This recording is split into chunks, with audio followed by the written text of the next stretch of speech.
आ तुझे सीजी दर्शन करा दूं, आ चलती क्या। आप क्यों दर्शन कराओगे? ये तो मेरा डिपार्टमेंट है, तो मैं ही कराऊंगी ना। तो आज मैं आपको लेकर चलती हूँ छत्तीसगढ़ की एक ऐसी पहाड़ी में जहाँ आप रामायण की कहानी को महसूस कर पाएंगे। मैं बात कर रही हूँ रामगढ़ पहाड़ी की। तो आइए चलते हैं। छत्तीसगढ़ की रामगढ़ पहाड़ी विश्व के सबसे प्राचीन नाट्यशाला के लिए प्रसिद्ध है। कहते हैं यहीं पर महाकवि कालिदास ने अपने अमर ग्रंथ मेघदूतम की रचना की थी। जब यक्ष ने अपनी प्रेमिका के लिए मेघ को दूत बनाया तो कालिदास के शब्दों में रामगढ़ की हवाओं की खुशबू थी। वही गुफा की दीवार पर उकेरा गया कालिदास हम इस भूमि की विरासत का प्रमाण है। साथ ही वनवास के दौरान भगवान राम, सीता और लक्ष्मण ने इसी पहाड़ी पर विश्राम किया।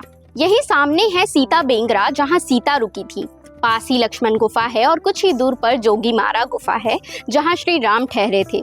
लोक कथाएं कहती हैं यहाँ सीता कुंड भी है, वही शीतल जल कुंड जहां माँ सीता ने स्नान किया था। रामगढ़ की गुफाएं सिर्फ कहानियां नहीं कहती, वे चित्रों में जीती है। जोगीमारा गुफा में भीतर की दीवारें चिकनी और छतों पर बने हैं रंग बिरंगे चित्र, जैसे तोरण, पुष्प, योद्धा, पशु पक्षी और बीच में बैठी 5 युवतियां। इन गुफाओं में ब्राह्मी लिपि में लिखे मौर्य और गुप्तकालीन शिलालेख इतिहास की वो किताब है जो मिटने से इनकार करते हैं। और यही है हाथी पोल, एक विशाल सुरंग जो इतनी बड़ी है कि हाथी भी निकल सके। हर वर्ष जून के महीने में यहाँ रामगढ़ महोत्सव भी होता है। आप यहाँ जाकर उस इतिहास को महसूस कर पाएंगे जो शायद आपने कभी किताबों में भी नहीं पढ़ा होगा।